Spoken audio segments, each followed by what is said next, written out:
Now joining us from Copenhagen this morning to discuss it further is former U.S. Ambassador to Denmark under the Obama administration, Rufus Gifford. Ambassador, we learned a short time ago that Danish officials are going to skip this week's World Economic Forum in Davos. What is your take on that?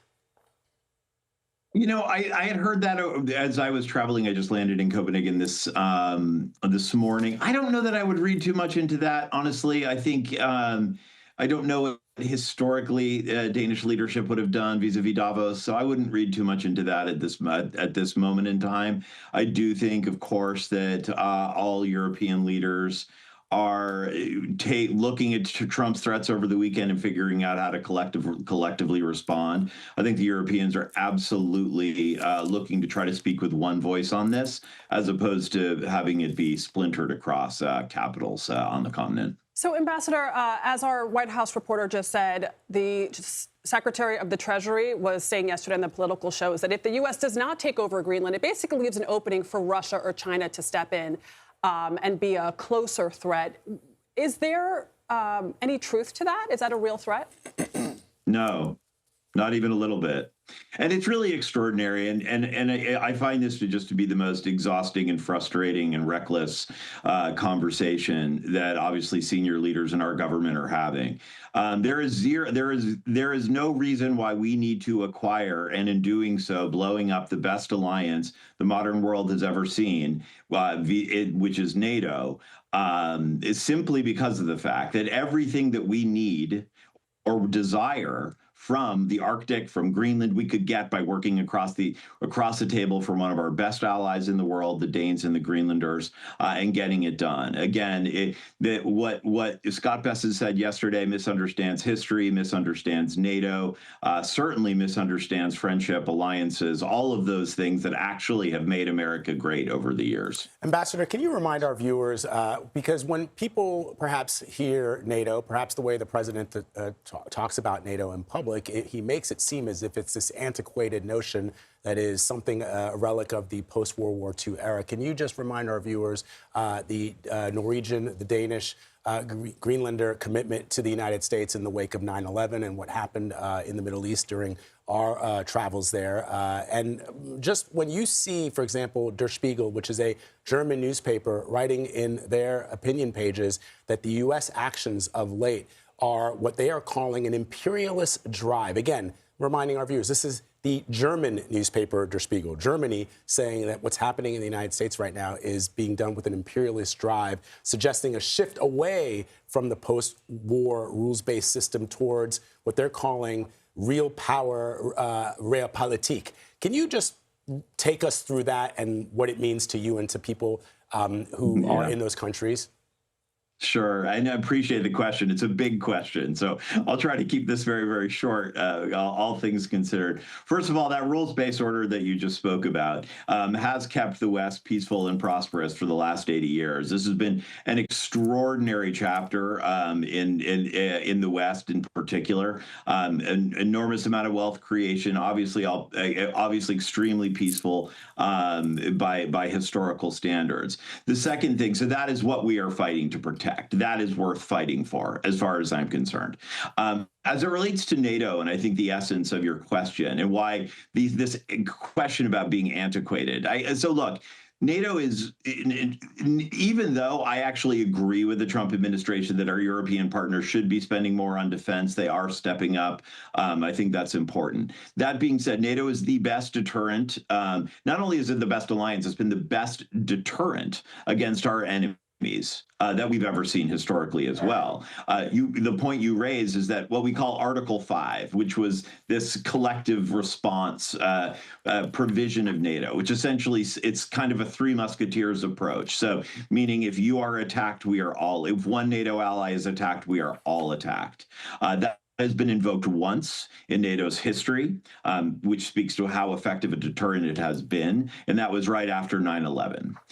So in essence, our NATO allies came to our defense and then went into Afghanistan alongside of us. And here we are, without a doubt, the most important important country in NATO threatening to militarily or hostilely in some way take over another NATO ally, and thereby, in my mind, dealing a death blow to the alliance. And that is just very, very heartbreaking for people like me who've done what I can. And so many of us, my colleagues as well, who've done everything we can do to support this. Sorry. Former Ambassador Rufus Gifford, thank you so much for joining us live from Copenhagen. Pleasure. Thank you. We begin this hour, though, with President Trump's fight with NATO allies over Greenland. The president insists the U.S. needs to bolster its national security by taking over the island, which has belonged to Denmark for centuries now. But his ambitions are facing strong opposition from European allies in NATO. Donald Trump is now doubling down by threatening those countries with new and higher tariffs. Joining us now is former Republican Senator, that's Bailey Hutchison, there she is, who was U.S. Ambassador to NATO during Donald Trump's first term. Ambassador, it's good to see you again. Haven't seen you in a while. Always good to have you here on our air. Thank you, Gail. It is great to be with you. Well, you know, the president floated this idea during his first term when you were the U.S. Ambassador about he wanted Greenland back then. What was your reaction then, and what is your reaction now, and what do you think about how he's handling it? Certainly, it was a surprise when I was there that he said we were going to buy Greenland, and I had a good visit with the Danish ambassador, and they wanted to work with us. The Danes said, we know that we can't do everything that needs to be done. We want America as our partner. And also, the Danes have turned down efforts by China to have assets in Greenland. They had, back then, been asked during the Belt and Road Initiative by China to put Greenland in it. And they said no. So I think now we do have more security issues. There are more, we know that there are Russian submarines that have gotten into the Atlantic Ocean, and it is a security issue for us and for Europe. And now I think the president is setting a stage, and he will sit down with the Europeans, with the Danes, with the Greenlanders, and work something out that will increase the security significantly, working with them, I hope. Well, the president has made the suggestion of using the military. What's your reaction to that? Do you think that's a good idea? And how he's handling it this time around? I think the idea of military against our NATO allies is not going to happen. I think that what he is doing clearly is setting the stage for the security requirement, which is real.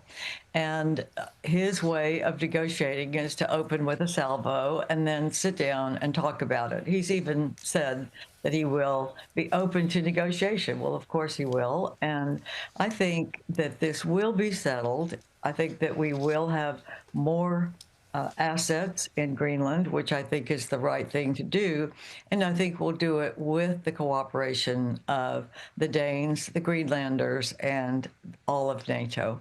Madam Ambassador, it's Vlad. You served as U.S. Ambassador to NATO at a moment when the alliance was openly being questioned from within. So what do Americans need to understand about the importance of NATO and why U.S. leadership, specifically within the alliance, is not just a matter of Europe's security, but America's security as well?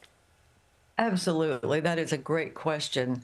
NATO is essential for our security and to keep everything in the North Atlantic, Canada, as well as our European allies together for leverage purposes. We are the biggest economies in the world altogether, and the Europeans know that we have the assets, that we have the industrial base to be the linchpin of security, of a security umbrella for all of us. They know that, and they want to work with us. And I think they are a valuable ally. They're not like us. They don't assess a risk and then immediately begin to deter against that risk. But when we work with them, they will come around to our position as we did with China. We said when I was at NATO, China is a potential adversary for the future, and we must begin deterrence against their activities. The Europeans were surprised, but then they came around when we showed the different things that had happened in China with our intelligence, and they understood, and they came with us and declared, all of NATO declared that China was a potential adversary.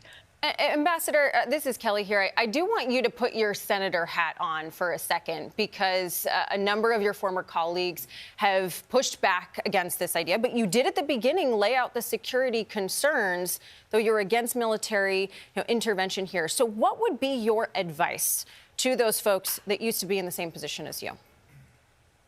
Well, I think the senators talk to the president, but they don't talk publicly. There's much more Senate-President dialogue than we know, because the president doesn't want to be in a public spat with senators, but he does listen to them. And he has very strong supporters in the Senate, and they do tell him the truth. And they tell him they're very pro-NATO.